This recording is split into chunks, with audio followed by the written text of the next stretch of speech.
आंनि मुङा रजलिन दैमारि आंखौ न'आव बयबो रजे होननानै गाबज्रियो आङो क'क्राझार डिस्ट्रिक्टनि सिङाव थानाय रामफुलबिल बाजार होननाय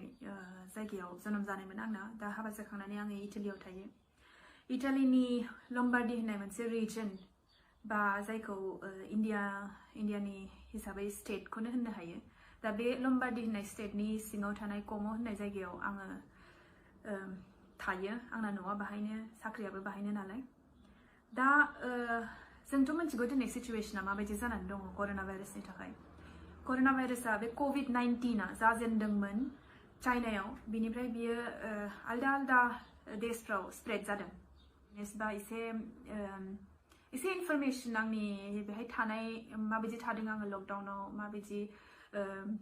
सिचुवेशना बेनि थाखाय एसे अवेयरनेस होनाय बायदि बा लकडाउनाव थानायनि थाखाय एसे मटिवेशन होनो बिदि साननानै बे भिडिअखौ बानायनाय जादों दा जोंना बाहाय लकडाउन जानाया अफिशियली 3 सप्ता जाबाय किन्तु 3 सप्तानि सिगांनिफ्रायनो 10 दिनसो सिगांनिफ्रायनो गभर्नमेन्टआ जोंखौ होनदोंमोन खोन्थाखादों जोंखौ जे कर'ना भाइरासआ बे कभिड-19 बिराद गाज्रि बेमार न'आव था बिराद थाब स्प्रेड जायो बिदि होननानै जोंखौ न'आव थानो थिनदों जों मानिनानै न'आवनो थाखादों दाथ' बयबो मानिबाय बाहाय लकडाउनखौ रावबो ओंखारा नों लामायाव थांबा नों रावखौबो नुनाय नङा खालि सोरबा मुलि सारनाय बिदि मानसिफोरखौल' नुगोन किन्तु सिगाङाव सप्तासे बिदियाव फार्स्ट सप्तायाव बिदि नङामोन इटालियावबो दा इन्डियायाव जेरै जानानै दङ आं खोनानो मोननाय हिसाबै मैयाहाय गारिया गसाइगावआवथ' गारियानो खारलागासिनो दङमोन बिदि होननानै दा बाहायबो बिदिनोमोन मानसिफ्रा बारा मानियाखैमोन बिदिखायनो प्राइम मिनिस्टारनि गाबनायनि फट'फोरखौथ' नोंसोर नुबाय जानो हागौ जोंनि बेनि इटालिनि बिदि गाबलायलायदों प्राइम मिनिस्टारा मानो खोथा मानिया नोंसोरनि थाखायनो जोङो बिदि खालामदों बिदि होननानै दा बाहाय बिदिनो मानियाखैमोन किन्तु एक सप्ताहसोनि उनावहाय नुबाय मानसिफ्रा जे सानसेयावनो 1200 गाहाम गोदान मानसिफ्रा पजिटिभ जाबाय सानसेयावनो 100 जन गाहाम मानसि थैबाय आरो बेनिफ्राय गिदिरसिन खोथाया जाहैबाय जाय पजिटिभ जादों बाहायनो सोरहाबा सिनायनाया दङ सोरहाबा सोरनिबा लोगो सोरनिबा खुरमा बिदि जाय थैबाय बे सोरनिबा बिबै सोरनिबा बिबौ सोरनिबा बिमाय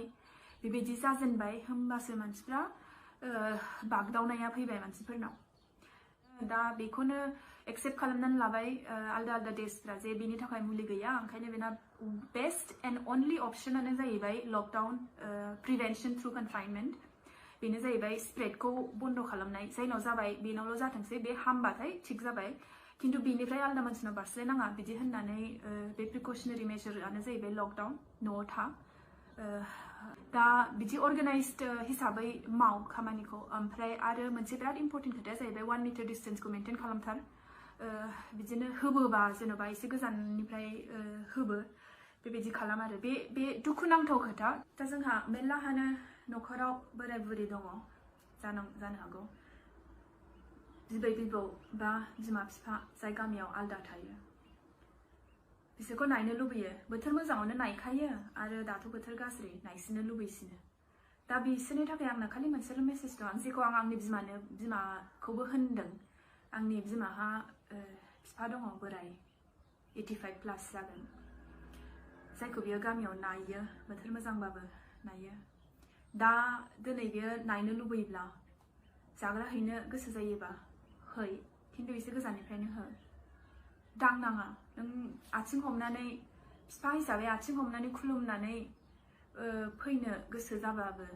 नोङो एसे गोजानाव थाथ' दा खालामथ' बेखौ जाहाथे नोङो भुलाव बेनो लोमजानायखौ होबोआ जायो बेनि थाखाय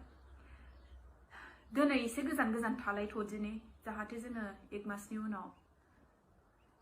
ज' थाफिननो हायो ज' रंजाफिननो हायो बेनि थाखाय दा बेखौनो आङो होननो सानदोंमोन आङो गोसोआव साननाय थाबाय जे आंनि बे भिडिअजों सोरहाबा एसेब्लाबो एसे हेल्प बा मटिभेट